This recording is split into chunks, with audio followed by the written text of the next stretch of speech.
You're listening to Phantom Radio. Live from Kettleston Round.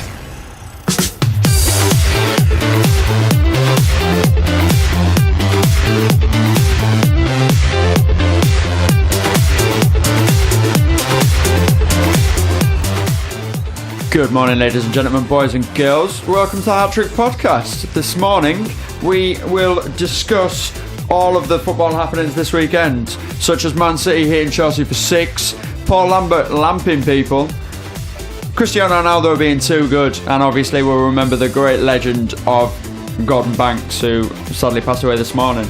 But first of all, we need two other people to do that, otherwise it wouldn't be a hat-trick, it would just be me. So we will welcome Mr. Adam Swindles. How are you, sir? Hiya, how are we doing? I'm good, alright. And obviously to his left is the Ram man himself. It's Mr. Tom Rogers. How are you, sir? I'm good, mate. How are you? I'm alright. I'm not going to lie to you, fellas. I've completely forgotten my sheet and I don't know where I put my bag. Tom, you are the closest to my bag without me getting up. Could you go and grab my sheet of paper from my bag, please? That would be perfectly fine. Now, while Tom does that, obviously we'll start by discussing loads of football and doing that lot as I switch off the music from the last gentleman that was on. Mr. Adam Swindles, did you have a good weekend of football? No, I didn't. Port Vale lost. Port Vale lost again, obviously. We had a weekend off previously, and then this weekend was just really poor. Obviously, the scissors didn't go away. Obviously, we had a perfectly good goal disallowed for offside, which, if you watch it back, was... wow, it was that bad. But anyway... We'll get to Port Vale later on. Yeah. So, no, you didn't have a good weekend of football. No, I didn't. Tom Rogers, did you have a good weekend of football? Great weekend of football, mate. 2-0 win against Hull. Is that only because Hull won? Do you guys only care about if your teams win? That's the main thing, isn't it, really? That's it of football week. If you don't win, it ruins the weekend. You don't matter that Paul Lambert went absolute mental, completely going crazy. It was funny. That was great. That was really good. It was enough to... Obviously, Dortmund choking as well. Man City absolute thumping people. Left, right and centre. That's where we'll start then. We'll start with Manchester City 6, Chelsea 0. Yep, I did not say that incorrect. Manchester City 6, Chelsea 0. Where do we even start? Because last week we discussed how great Man City are, and obviously they just showed it again, how fabulous they are and how Pep Guardiola is probably the greatest manager alive today. But Chelsea were just poor. They were very poor. Well, Man City came out the blocks flying like they did last week against Arsenal, scoring early goals. But 4 goals in 25 minutes is a bit ridiculous. For saying you're against one of the top 6, yeah, Chelsea should not be conceding 4 goals within 25 minutes at all. No, it doesn't matter how good the side is you're playing. They're playing at the top level. It shouldn't be 4-0 that quickly. I mean, obviously, most teams when you play Man City, it's 11 men behind the ball, whereas Chelsea, they were very high up the field. The one problem I had with it was that they didn't go and press.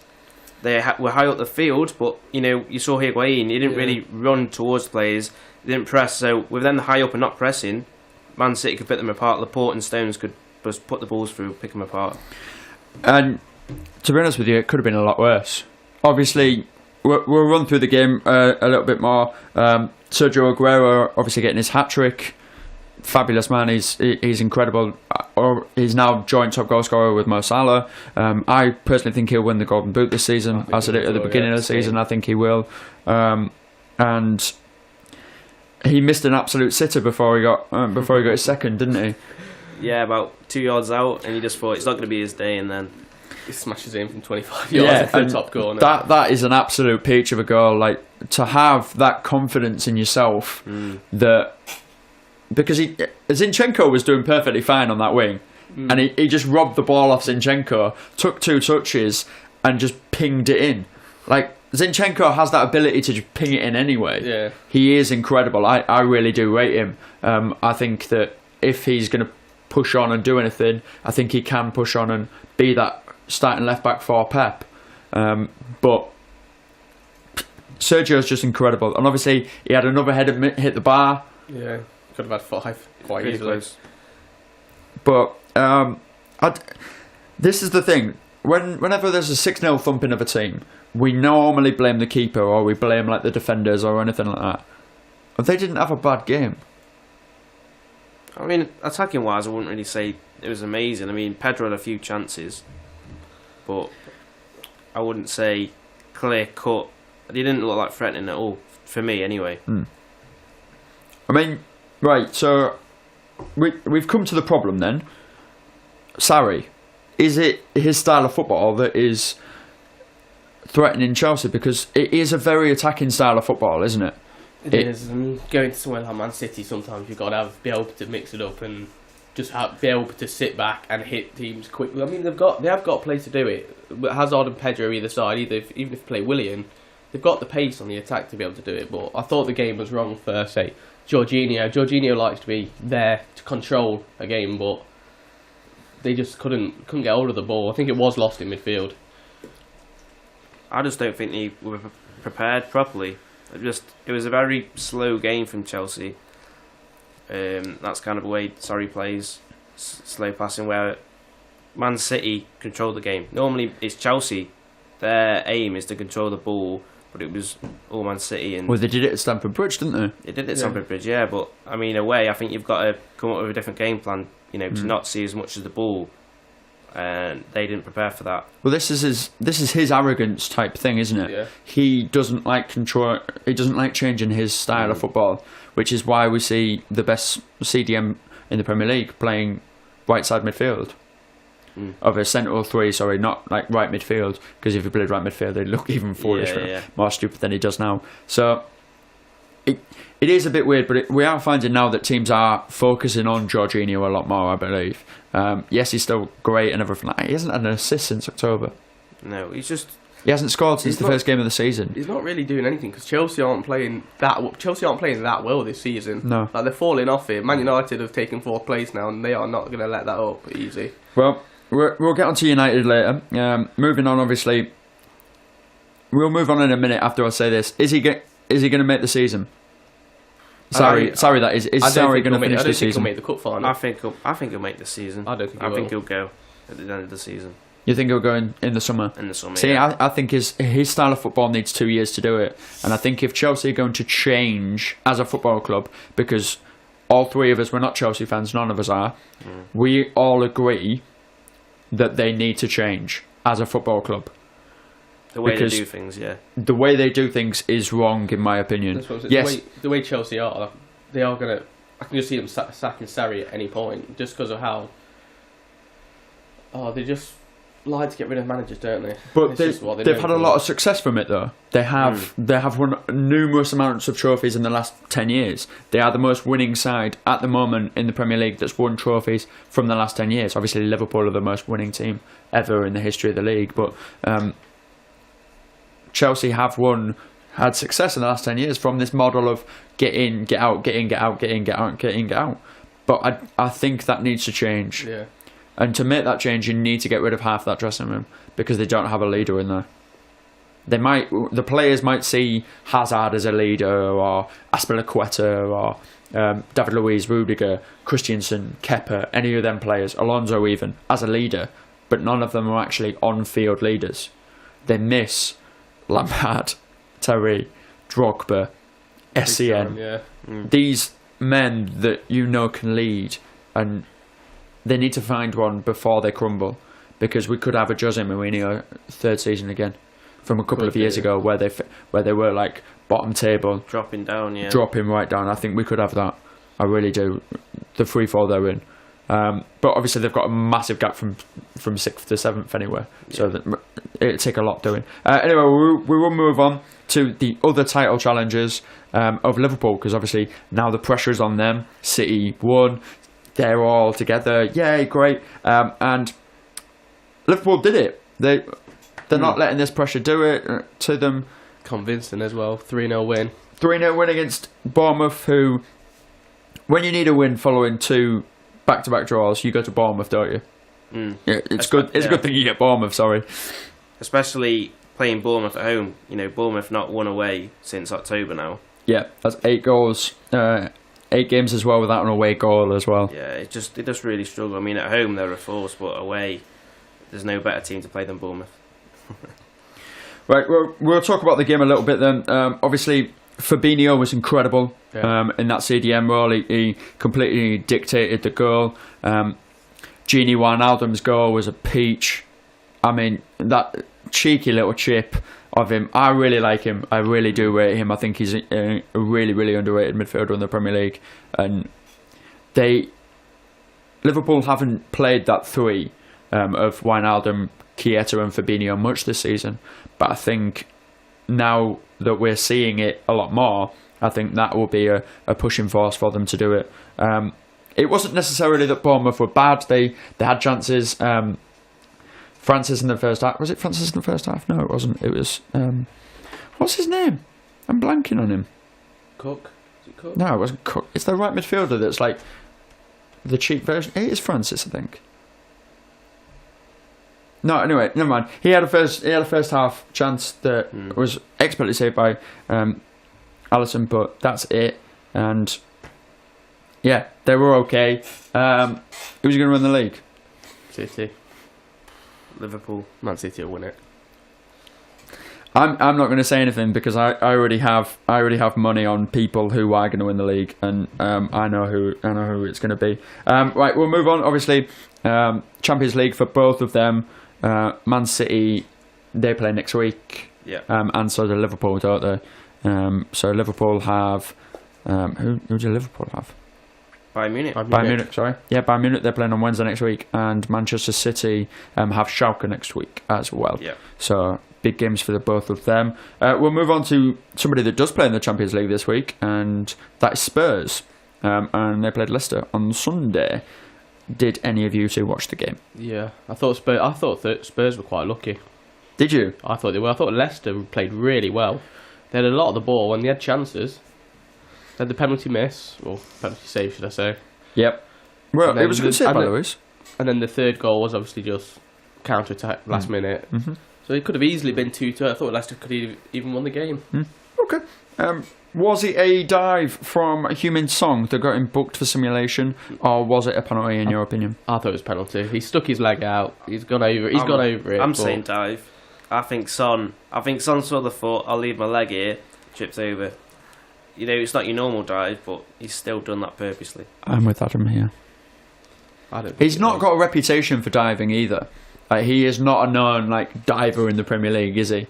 No. If we list them now, he wouldn't be included. Although he was the only booked player for diving in the World Cup, in the 2018 World Cup. Was he? Yeah. That's a really nice stat. I like that. Kind of applause for Adam there. Yeah. The only reason I remember it is because there was so much diving in the World Cup, but only one player got booked for it, and it was Son. That's amazing. Fair play to Heung-min Son.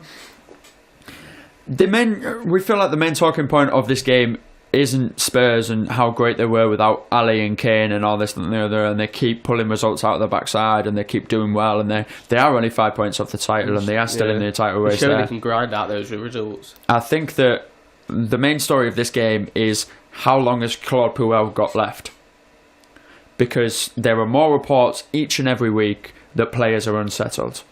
We had Kasper Schmeichel come out this week saying that he was unsettled. Big influence in the dressing room. A very big influence in the dressing room. He's been there for, I don't know how long. He's been there ages now. And it's over 10 years. It is over 10 years he's been there. He was there when they were in the Championship. Yeah. So, but we all know how close he is to the owners. If people listening don't know, him and his wife were very, very close to the chairman who recently died in that horrific helicopter crash. And they are still very close to the son of the chairman and the rest of the family, especially since this crash there. So if there's one player that you don't want to be unsettled in that dressing room, it is Kasper Schmeichel, because he will say to the owners, no, he's not influencing this, he's not influencing that. And the other one who was sat on the bench was Jamie Vardy. And a lot of people, after the game were saying it was a bit strange to see him on the bench as well. He's your main man attacking wise, comes on, gets a goal, but surely should be starting. Leicester's top goal scorer, isn't he? Well, in an interview last week, he basically did call Claude Puel a silly brat. I mean, and I'm cleaning that up. In another interview, he said some very, very harsh words about the manager. And if you're a manager, are you going to drop him or are you going to keep him in the pitch? well, if he says that about you, I wouldn't even include him in the squad. Never mind. But there again, if you didn't even include him in the squad, would you have got lynched by Leicester fans?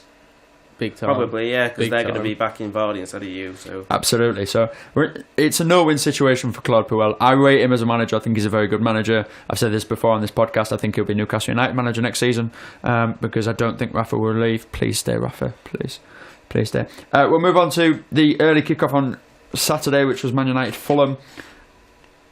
How good were Man United? They were very good on Saturday. Very good. They were very, very good. Paul Pogba is a very good player. We know this already. And he just keeps proving it. He really does. He's insane. Adam, I will let you talk about the player that you want to talk about and you think that he was instrumental in the game. Go on. he was even in my notes. So even if you didn't allow me to say, I would have mentioned him anyway. He was outstanding in this game. Anthony Martial. What that goal he scored, just rinsed about 3 Fulham players, just ran all the way and just put it in the net, and then obviously he got the assist for Paul Pogba. He did have a great game. Yeah, I'm going to agree with that. He did have a great game. I don't think you can talk about Pogba and then just not include Martial in that sentence. They were both class. Obviously Pogba getting the other goal, but Martial, I think he's going to continue this form. I did see it early on. You didn't believe me. I still don't believe you. And let's see if he does well tonight. I think Adam's going down for Player of the Year now instead of Young Player of the Year. For all the viewers at home that do not remember from last week, we had our Young Player of the Year nominations, and Adam nominated Anthony Martial, which was laughed at very, very loudly by me because I didn't think he was that great earlier on in the season. But again, it's the Ole Gunnar Solskjaer magic who, if he doesn't get the job full time, I don't know what we're going to do with Man United. I'm going to lose a lot more respect for them than I have. Yeah, he's got to get the job. He really does. He's got to get the job. Fulham, how to waste £100 million? They look a shambles, don't they? Actually, look a shambles. I know they'll play Man United, but you're on home turf and they have been embarrassed. Definitely. I mean, even it's Man United, so I mean they weren't expected to get a result, but they don't look like doing anything at the minute. They didn't even make a game of it. There wasn't any fight. There was nothing. After the first 2 went in, it was just tools down. I'm sick of this now. Would they? Let's assume for a minute they are down. Fulham fans, you're not relegated yet. You still do have a chance. Teams above you could slip up. Southampton and Cardiff are the favourites for that. Newcastle.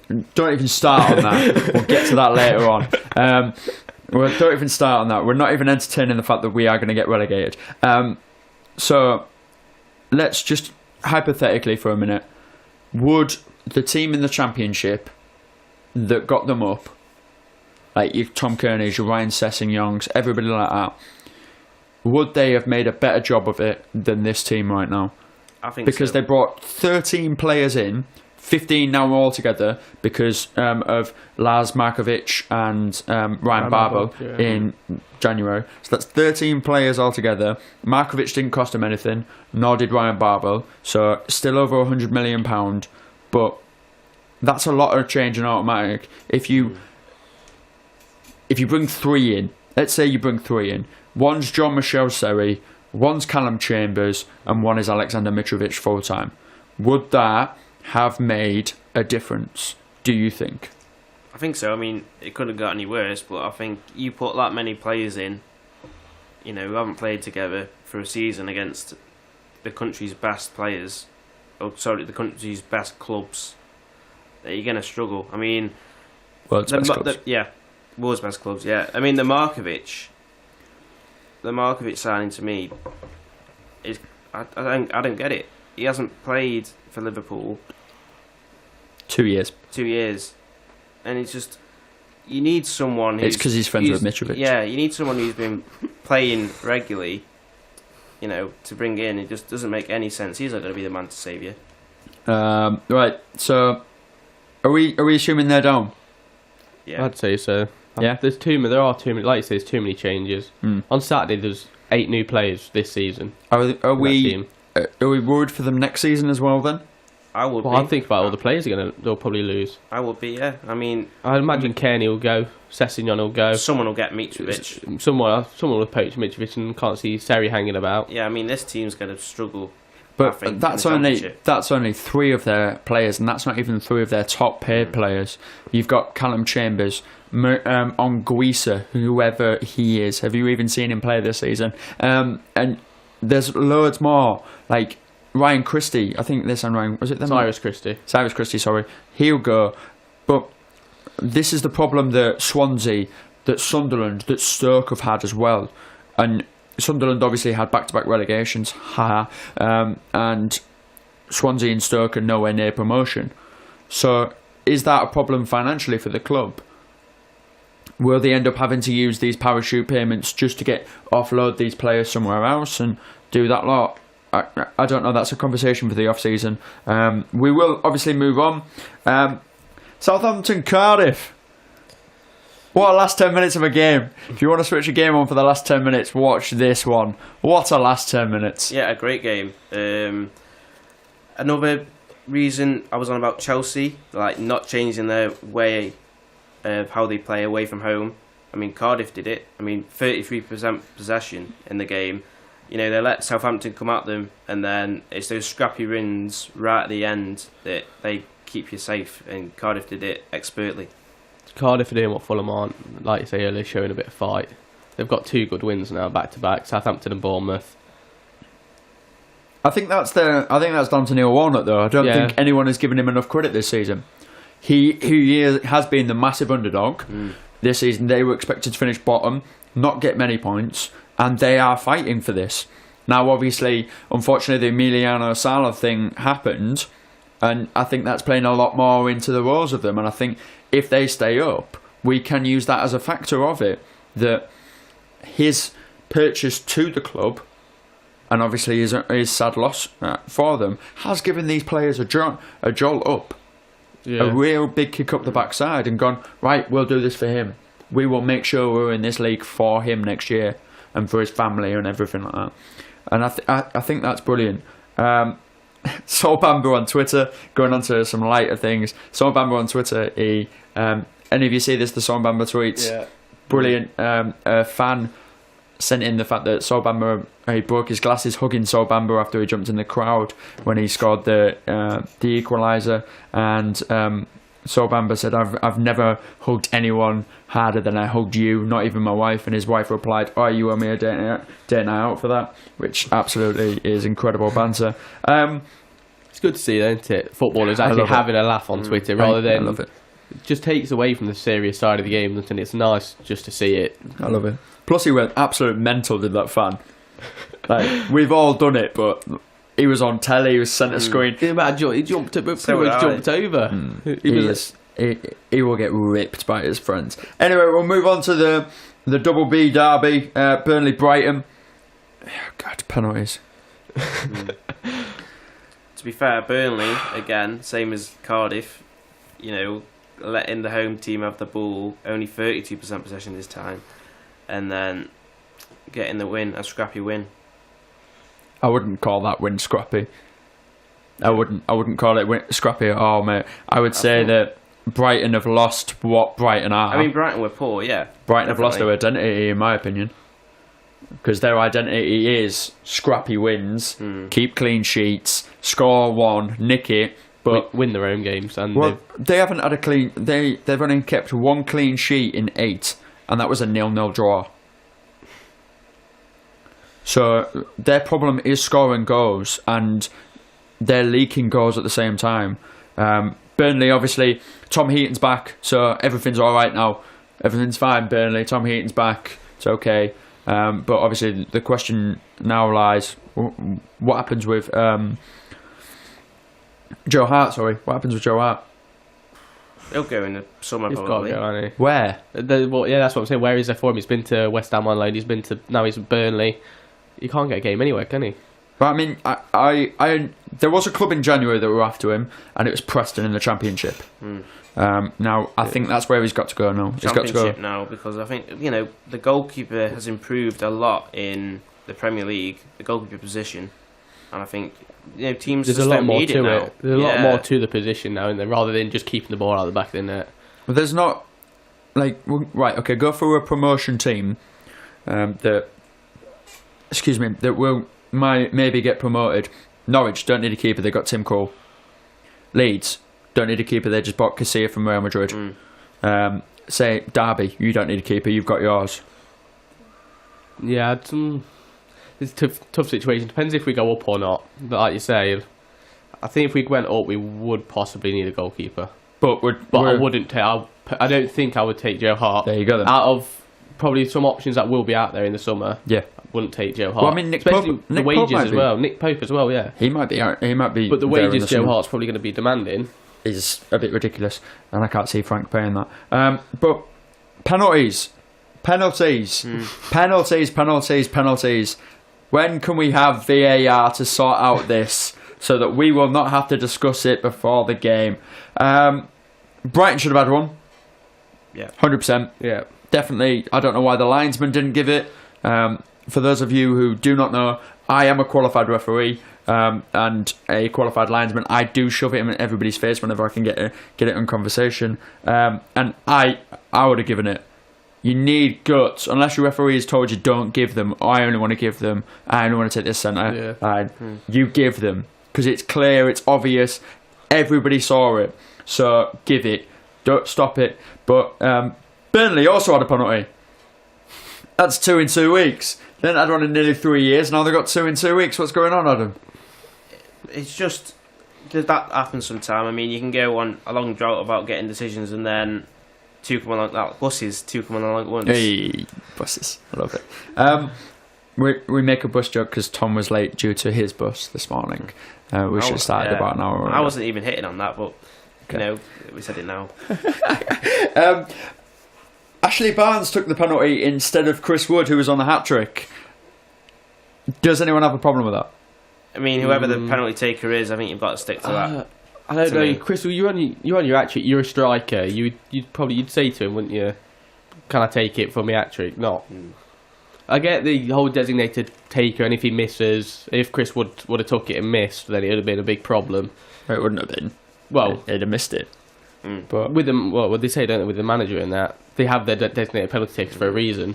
And if Chris Wood would have taken it off him and taken the penalty, then but it's like Leicester, wasn't it? Jamie Vardy came on, took the penalty because he is the penalty taker. Yeah. Right, we'll move on. We will talk about the Marco Silva Bowl, Everton Watford. What a terrible game this was. Snooze fest. It wasn't a good game. Awful. It wasn't a good game at all. The best thing out of the game was actually before the game, where Watford's Tannoy system, when they play music in the grounds, were playing Crimea River, Since You've Been Gone, Adele, Someone Like You, all this, that and the other, like just classic breakup songs to show that they're doing better without Marco Silva. And I thought it was brilliant. I actually did. I don't even know who scored the goal. Who scored? It was Andre Gray. Ah, right. He's a good season. Who came on at I like Andre Gray. Came on at half time, scored. I like him. Will Hughes set it up, former Derby man. Just thought I'd get that in. I like him. I mean, going into this game, you thought, this is going to be a decent game because 8th versus 9th. This is going to be like I think I did sound for 2-2. I think I said, and it's just not. I thought it might have been a draw, but a bit more entertaining would have been nice. But then it did get entertaining after the final whistle with Kurt Zuma getting sent off. Yes, I saw that, but it wasn't even on a camera, was it? No. Now, obviously, the referee has the right to send him off, which is why he's done it, and they won't be appealing that because of that. But his second yellow card was for dissent.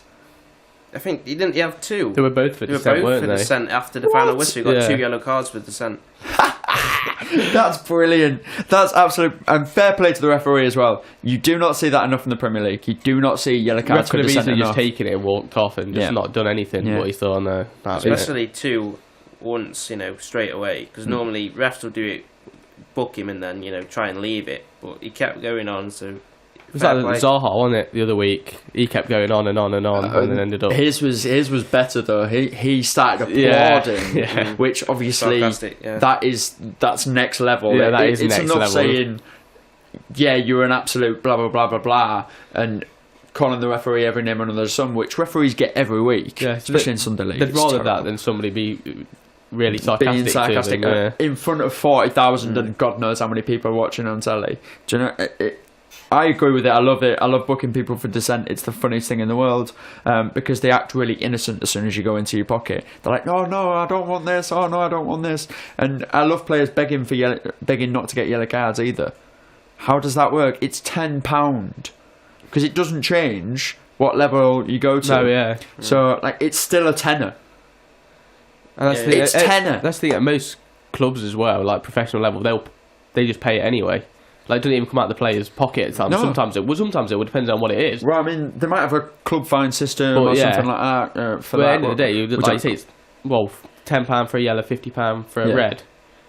Speaking of... no, it's not. It's 10 and 30. 10 and 30, is 10 it? and 30. It's not 50.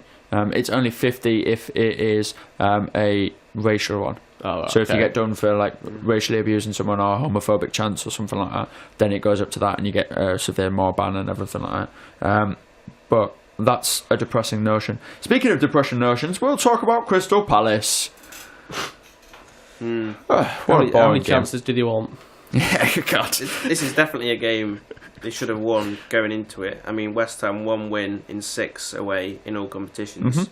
So, you know, on the fixture list, Crystal Palace thinking, what games we win? This is top of the list. Rubbing their hands together saying, yeah, we can do this. And obviously Wilfried Zaha played because the ban hasn't come into effect yet for his straight red because they're appealing it and doing that lot. So that hasn't come into effect yet. Played and scored, didn't he?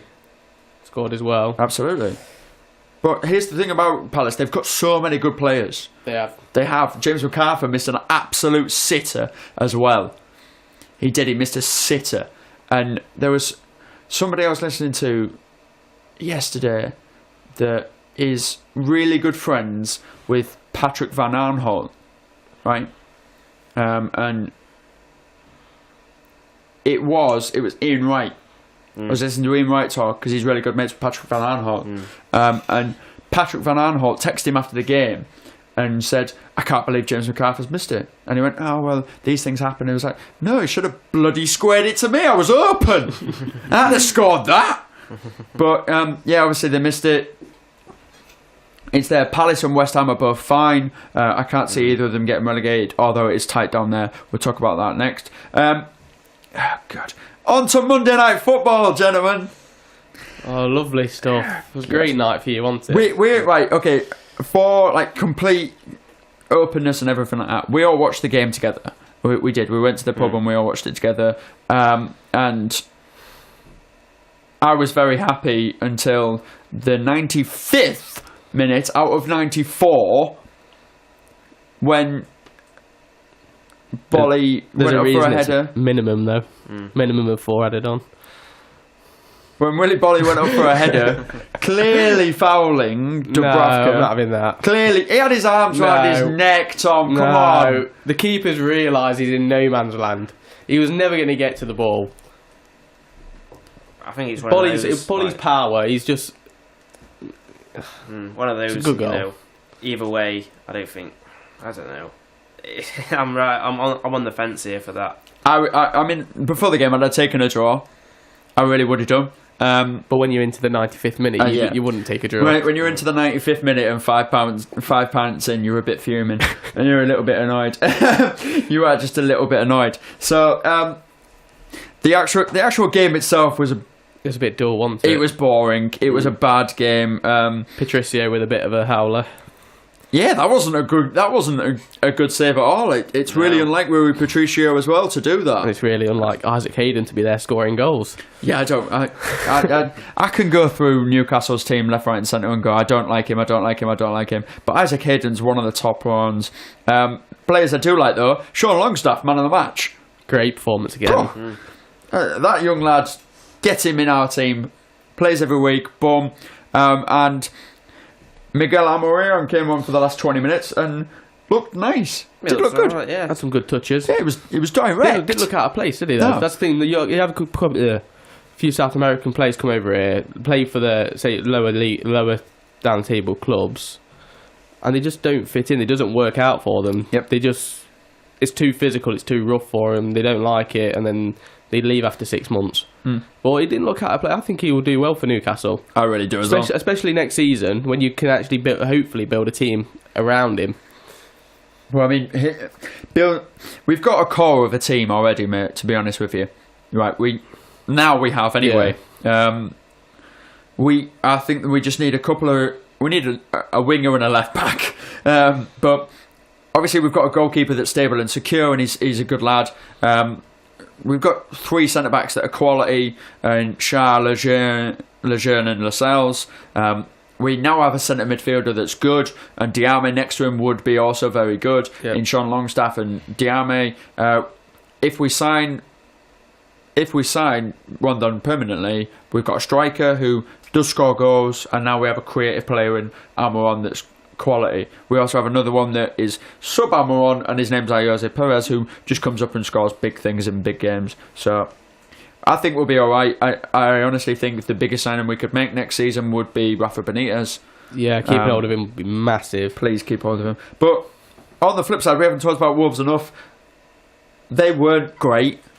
We spoke last week, didn't we? Inconsistency with Wolves. That's the thing. He had the shots in the game. They did. Just didn't get him on target. While Jimenez should have scored about 4. Yeah, he should have done. Which is why I'm not bothered that Dubravka may have made a howler. If he punches it, that's my pet peeve anyway. If he punches it, we probably don't have this, instead of him trying to collect it. Do you know what I mean?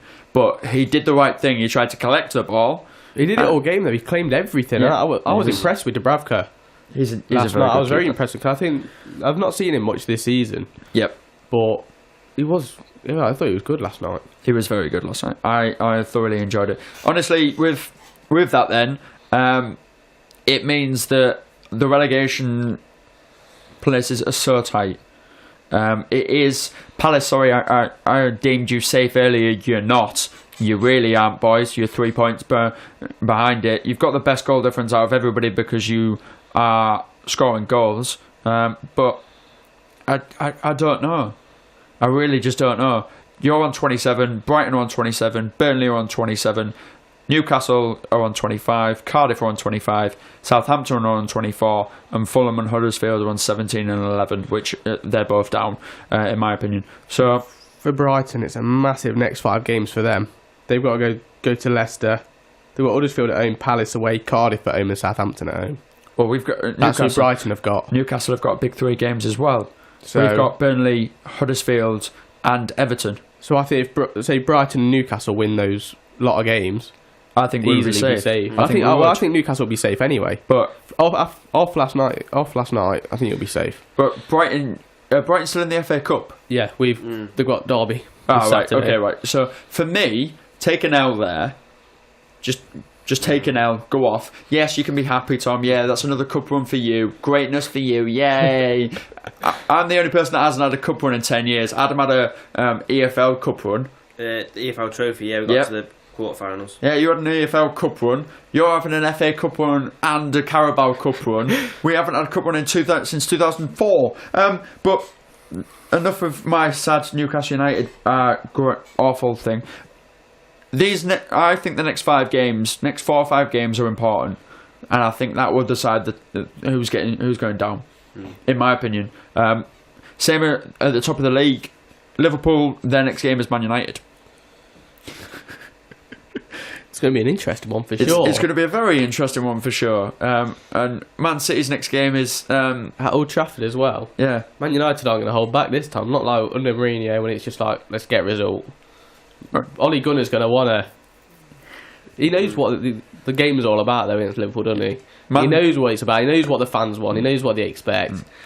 Man City don't play till the 27th. I wouldn't be surprised to see Man United beat Liverpool.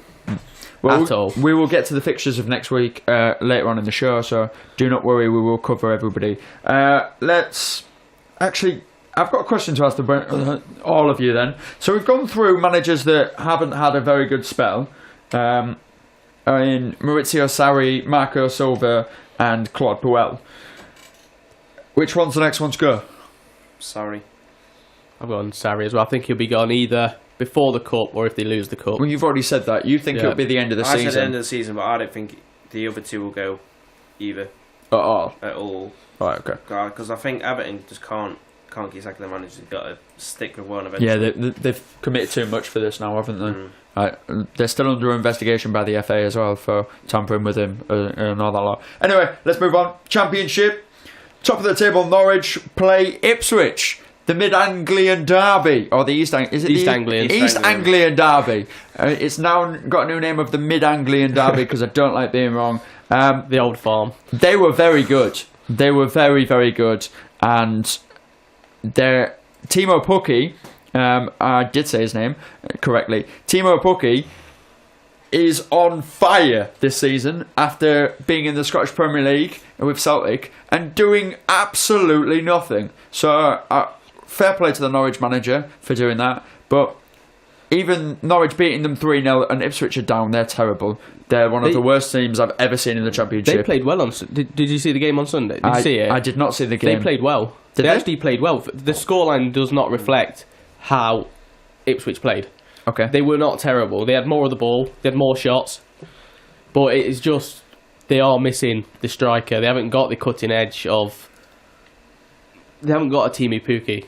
Timo Pukki scored twice. Yeah, brilliant. That's like his 15, 16 scoring goals out of nothing. Yeah, he's had 20 goals this season. And he was, a free transfer? Yeah, it was a free transfer from them. Instrumental for Norwich. He's incredible. He is an absolute legendary player. If his form drops off, that's when Norwich will drop off. You think so? Yeah. It's all on him. It is all on him. Okay, that's fair. We'll go to the big point of that game. Paul Lambert, in his return to Norwich, punching people.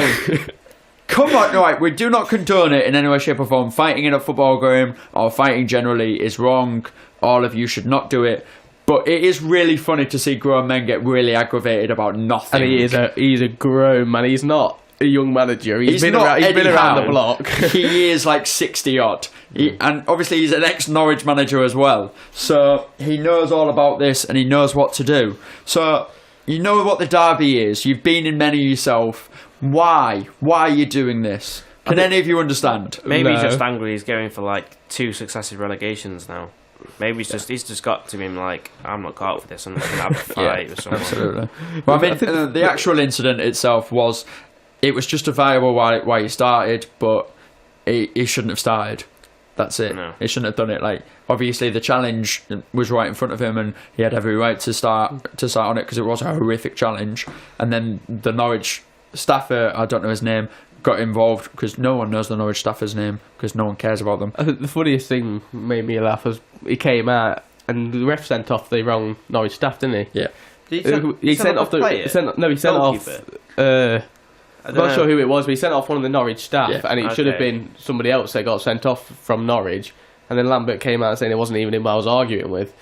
That was the funniest thing. Then carried it on in the tunnel. Yeah. And it's really funny. Anyway, we'll move on to Leeds, who, since Spygate, have not won.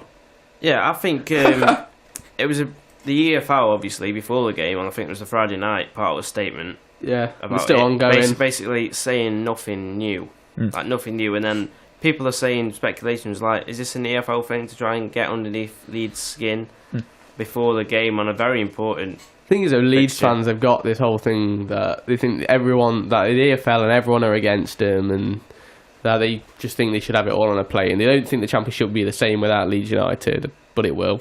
It's always been one of the best leagues in the world. Because I heard a rumour it was just a 20-year-old intern that like does random things for Leeds, and then like is a DJ in a nightclub in Leeds.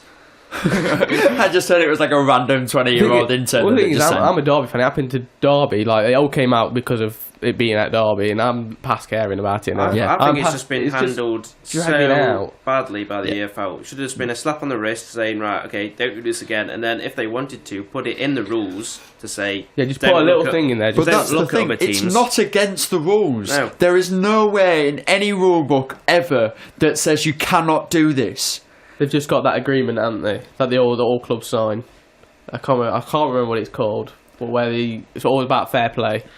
Yeah, fair. But it's not. It isn't morally, in the rule it's book. incorrect. Yeah, but it's not in the rule book. It's not like it's nothing. And he's done it his entire career in Italy, in Chile, in France, anywhere he's been, he's done it.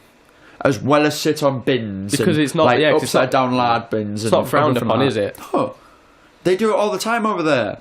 And I think because he brought his own staff across, no one British or English. Sorry, I'm not trying to be racial or anything like that. No one from an English club background said to him, "Oh no, we don't do that." No. Oh no, we don't do that.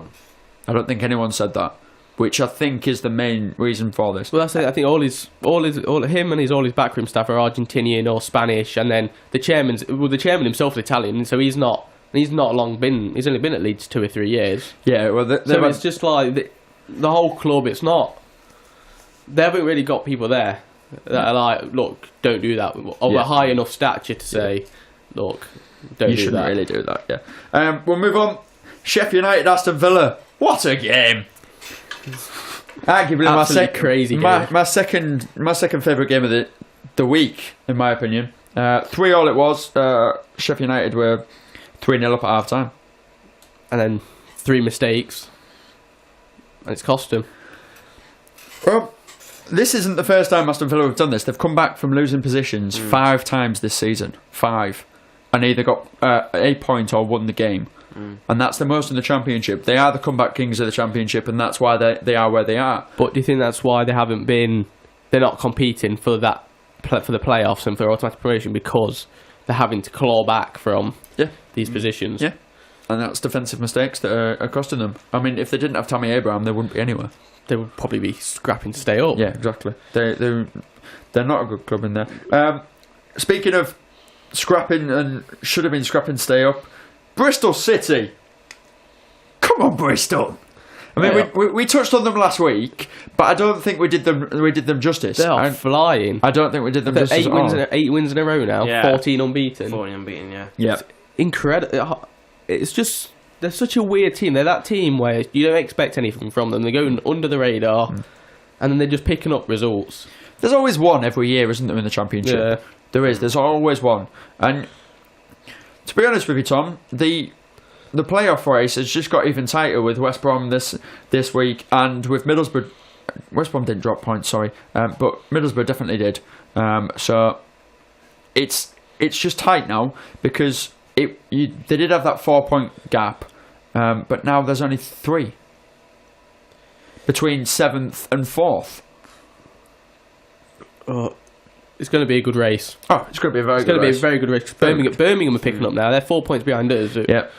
Shea Adams is scoring. That game was crazy. 4-0 up, and then it was a tale of two halves, wasn't it? 4-0 up, and then QPR come back for 4-3. QPR are in a free fall as well. They haven't done well over the last couple of weeks. No, they had that run, didn't they, of about 8 or 9 where they didn't lose, and then now they've just... They haven't won in their last 4. They haven't even picked up a point. The only win they had was in the FA Cup against Portsmouth, and that took a replay. Right, we've touched upon them anyway, and Tom already mentioned it. Derby, you won 2-0. It's a great win as well against Hull, who had been on form. Kept Jared Bowen quiet. Kamil Grzycki should have scored, missed an open goal, and I think that was the turning point in the game. Did you go to a game? Yeah. You were at the game? Yeah.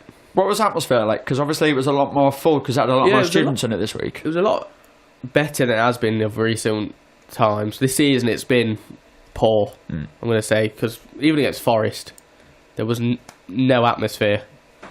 And with that, you're playing your local rivals. And it's a Monday night, but it's just like you got to get the place rocking, and it just wasn't.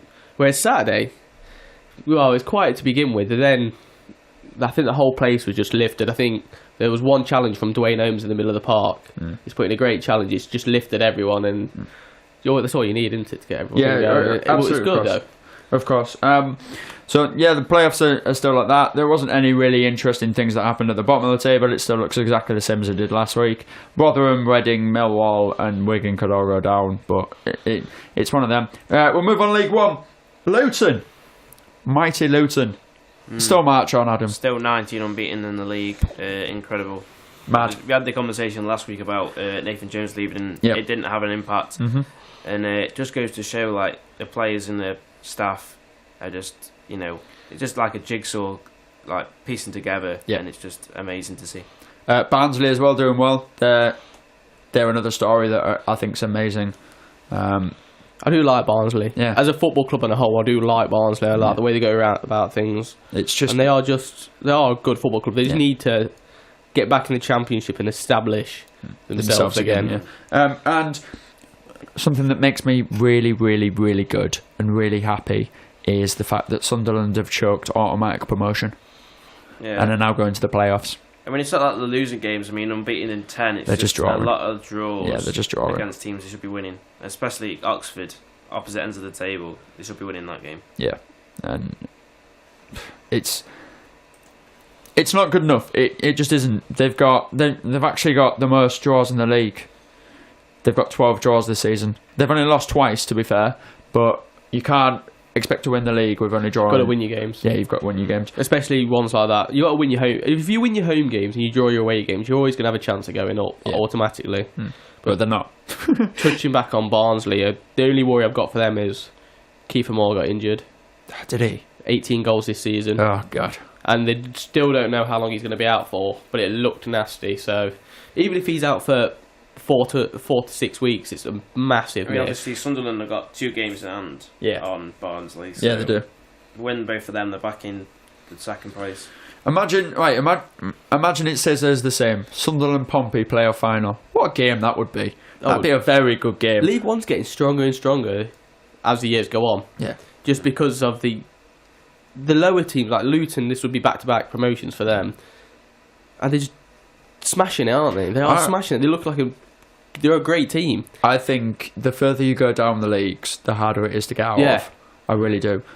Not saying the Championship's easy to get out of. It's not. But it's easier than League One, in my opinion. It's all to do with money as well, isn't it? Yeah, and So, then like, League One is easier to get out of than League Two. Chesterfield dropped down from League 2 to the Conference, and now they're looking at they could go down again. Yeah, that's It's the just thing. We'll move on. League Two.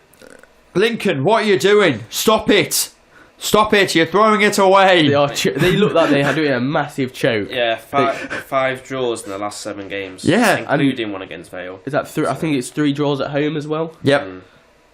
And this is against Northampton, who are having a really poor season. Although they're the draw masters at the minute. I mean, Northampton. Yeah, right. Especially. Yeah, Northampton have the most draws of the league, and they haven't won many games of Northampton. They've not even scored as many as they've conceded, which is what you expect. And it keeps going down. Mansfield drop points to Newport. Mid-table, boring Newport. That was a shocking one for me. Mansfield are flying at the minute. You didn't expect them to slip up against Newport, who haven't won for quite a while, Newport. I just think it's a blip, though. I don't think it's going to be a massive, just a pothole in the road for them. I think they'll still finish second or maybe even first. Yep. Given Lincoln. Bury nearly had a bit of a scare as well. Yeah, they did. 3-0 up and then 3-2. It's nervy times, isn't it? And then obviously, right, we'll go down to the bottom of the table, and Adam will talk about Port Vale in a minute, because I know you wanna get something off your chest, and you wanna make it seeing Port Vale and stuff like that. But we'll talk about Macclesfield first, because what a game that was! That was incredible. 93rd minute, they go down 3-2. 95th minute, boom. Yeah, you see 3-all equaliser. Fighting spirit. You see all the things on Twitter, like the fans after the game as well, like getting onto the pitch, because the Crewe fans were not happy. They felt they were done in that game by poor officiating. But I mean, really good point for Macclesfield. Very. Still no winning 3 though for them. I still think they'll stay up though. Do you? I really do think they'll stay up. Well, they're only 1 point behind Morecambe now. I think they're the ones. And I reckon it'll be Morecambe and Notts County that go. They were my team to go down last week. So, I'm not that Morecambe fans, I don't want your team to get relegated. I'm sorry. I just don't like your club. Just an educated guess. I just don't like your club. It was a very good educated guess. Right, Adam, we will let you talk and rant for a little bit about Port Vale, because you lost to Cambridge, and when we when we first had discussions about doing this podcast about 6 weeks ago, Cambridge looked like they were dead and buried.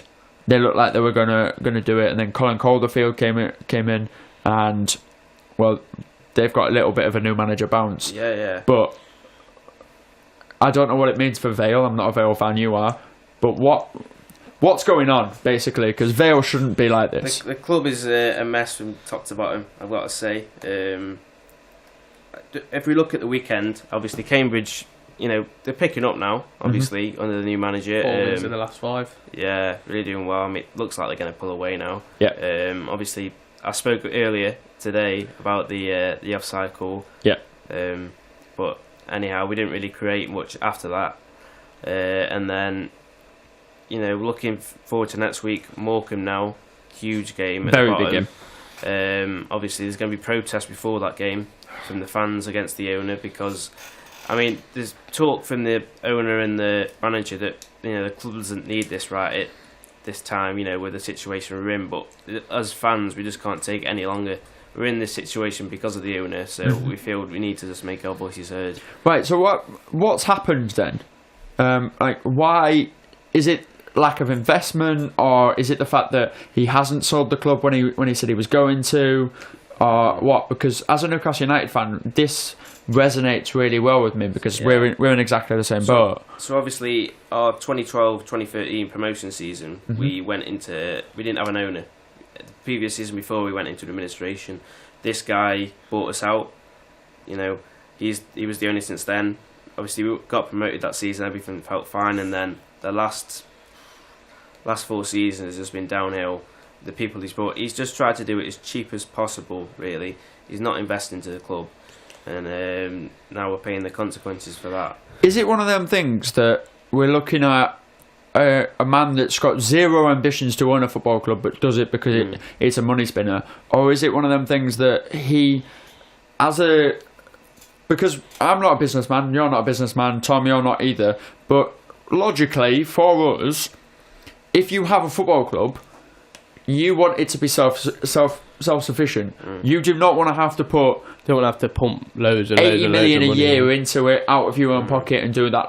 I say 80 million as a Premier League thing. I don't know how big the gap is from League 2. I'm not a League 2 fan, unfortunately. But what I can say is it one of them things that if you have a profit as a club, he will put that profits into it, or is there just nothing? No, I mean, you say... Jordan Hugo, he went from Preston to West Ham. He went for 10 million.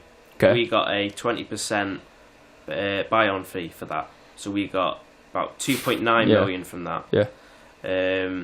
We've not seen any Where's of it that. go? We've not seen any of that money. You see now 2.9 million is a lot of money in the League 2. Yeah, and we spent 10 grand in the summer on one player. That was the only money we spent for a transfer fee. 10 grand. When he promised a lot more. And where's the money?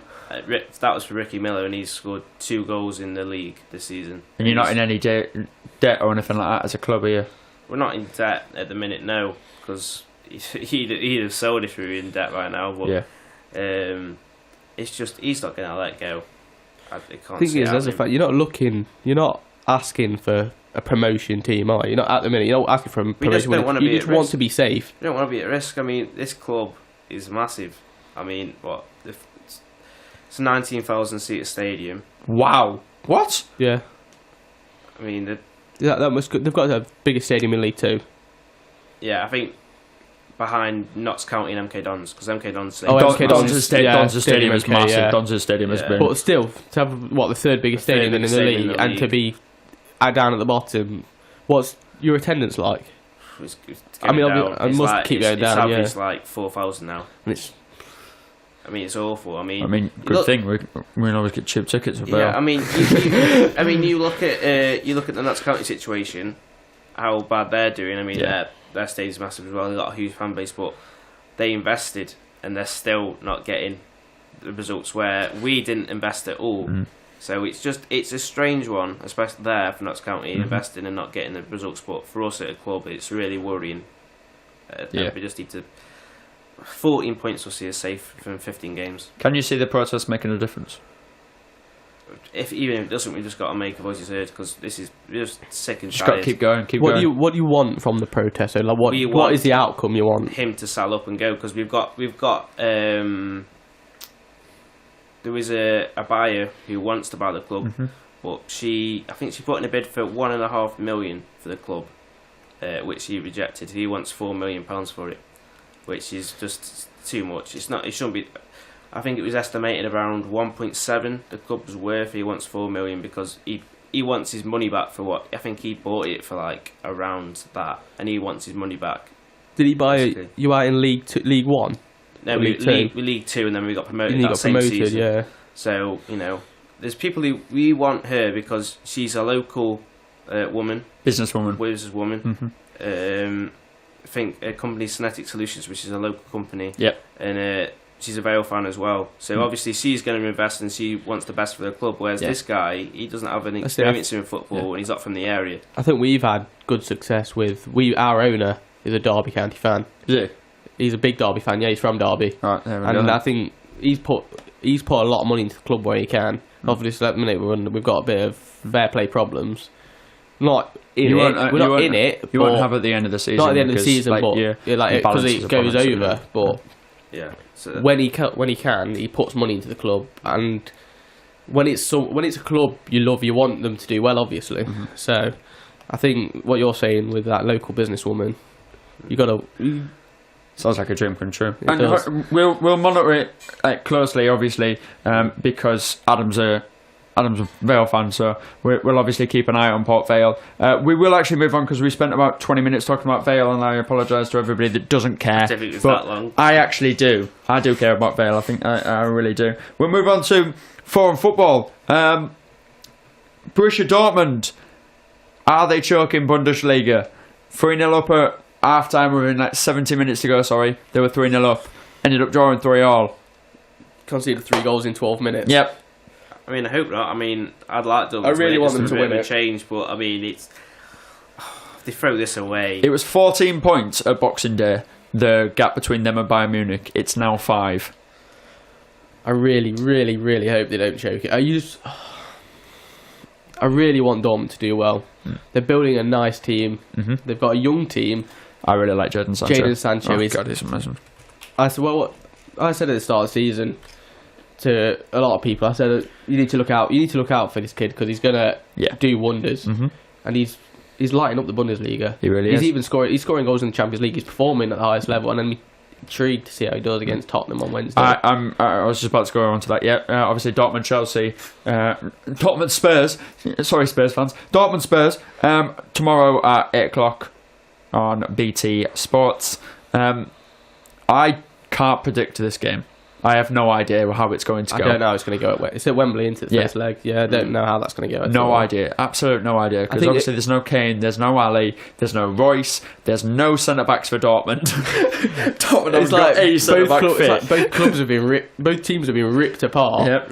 So I reckon it'll be a draw, but then I think Dortmund will beat them at Dortmund. I mean, obviously I always want the English teams to win. I mean, obviously I don't have a horse in Champions League, so obviously I just want the English team to do well, but I think this is the toughest one for any of the English clubs, Spurs, Dortmund. You think so? Yeah, I think Liverpool will be too much for Bayern. I think Man City should be beating the Schalke, and obviously Man United, PSG is going to be great 2 legs, but I think they'll win that as well. Well, that was the next one I was going to go on to, because obviously we just mentioned injury-torn players, and obviously PSG are without two of their front 3. They haven't got Cavani. He's just pulled up with a hip problem. No Neymar because he's pretty much broke his leg. And they've only got Mbappe. Now, is Mbappe enough? Yes, probably. But they also don't have Verratti. Dani Alves isn't fit. Dani Alves. I don't think Dani Alves has played much this season, though, has he? He's been playing in the league, but obviously they've still got they've got Thomas experience is where it is. Yeah, that's what I get where is. you're coming from. Yeah. So there's no Dani Alves, there's no Verratti, there's no Cavani, there's no Neymar. That's your core of your team. That really is, and they're against a resurgent Man United. So yes, I agree with you. They will struggle against Man United. I think PSG, especially with it being at Old Trafford tonight. I think that's a very big game. And if they can nick an away goal, yeah, great. But we're waiting to see for I that. reckon Mbappe will start down the middle for PSG tonight. I don't know what their striking depth is. I haven't watched a lot of PSG, but I still remember that they've got Choupo-Moting from Stoke, which I think is absolutely hilarious. That he gets relegated with Stoke and gets to move to PSG. The other game that's on tonight is Roma-Porto. What are we expecting from that one? I think Roma will batter them. I think Roma, yeah. Yeah, 2 goals, by 2 or 3 goals. Because their team is really young and really, really, really exciting. Justin Kluivert, amazing. Dzeko always scores goals. Dzeko always scores goals. Czech under the other side. They've got a really young team. Havertz as well. No, sorry, he plays for Leverkusen. The other one, it's the other one. Never mind. We will move on. And obviously, they've got Schick. They've got Patrick Schick up front. That's it. Patrick Schick. Schick is the name of it, and Schick is the lad. Ajax, Real Madrid tomorrow. I've got to go with Real Madrid, even though their form in the Champions League hasn't been amazing. Yeah, but after February onwards, they always just turn it on. That's real. It's Real Madrid. It's the Real Madrid trophy. Although people have had a bit of a jab at them saying, "Oh, VAR's in now, so Real Madrid won't be winning it," because obviously they had a few decisions to go their way. They always, every year, don't they? They always get that 1 or 2 decisions where it just changes the game. They have a couple, and obviously, Ajax have a good team. They've got a very exciting young team. It's just an unfortunate draw that you've got Real Madrid. Really. And their team's going to get absolutely butchered apart in the summer. That's the thing with Ajax. De Ligt will go to United. De Jong's going to Barcelona. That's the thing, they produce all these players, but they can't keep hold of them because of the firepower, the power that Madrid, Barcelona and Man United hold. You're not going to stay at Ajax, I wouldn't say the Dutch league is one of the most prestigious. Exactly. You want to go to Spain or England. Yeah. And obviously we'll talk more in depth of Liverpool, Bayern and Man City, Schalke next week, because their games are next week and we're not going to bother on about games that don't matter. Speaking of Real Madrid, at the weekend Gareth Bale scored 100 goals for Real Madrid. Okay, that's his 100th goal. He didn't score 100 goals in one game. Funny. That was his 100th goal in a Real Madrid shirt. Is he still underrated? Massively. I mean, the Madrid fans aren't massive fans of him. I mean, he scores, but no one really seems to take interest in it. You know, they want him gone. He's the forgotten man, isn't he? Big time. He won him the Champions League in 2014. Won him the Champions League last year. And last year, the overhead kick on, incredible. He's the absolute screamer. Such a good player as well, yeah. And I do think he's very underappreciated at Real Madrid. Well, here's the thing that Madrid fans, I can understand it. I put your mindset into a Spanish man. They've got a lot of integrity. They care a lot, right? They are very, very passionate about their team, especially Real Madrid. Barcelona fans are a lot more intelligent than Real Madrid fans. Madrid fans are kind of like Liverpool fans in England. They just kind of flock around and say, "It's our year again, it's our year." That was a really bad Scouse accent, but whatever. Close enough. Yeah, I thought it was okay, but it might be really bad, I don't know. But the fact that he hasn't integrated himself in there. In the team, in the nation and everything like that. He still hasn't learned Spanish. It's like he just turns up, goes to work, plays football, goes home. He hasn't bought a home over there. He's still only renting and living out of hotels. His wife doesn't live there. She still lives in Wales. It's like he has one foot still in Wales and one foot in there. It's like he's been on loan there for the past 5 years. Yeah, exactly. And I just don't know. I don't know how he can improve it or do anything like that. Yes, if he comes back to England... I'd like to see him come back to England. I'd love him back in the Premier League. It'd be mint. But the only team I can see him going back to is Spurs. You think? I can't see him at Man United or Chelsea or... Man United. I can see him Man United, yeah, but why would he go? What would be the point? They have Sanchez, Rashford. Oh, they're trying to get younger. Not Gareth Bale, who's on the wrong side of 30 nearly. Do you know what I mean? Yeah, but I think he's still... I'd say he's better than Sanchez than that lot, though. What do you say? Well, that's conversation for a different time. Okay.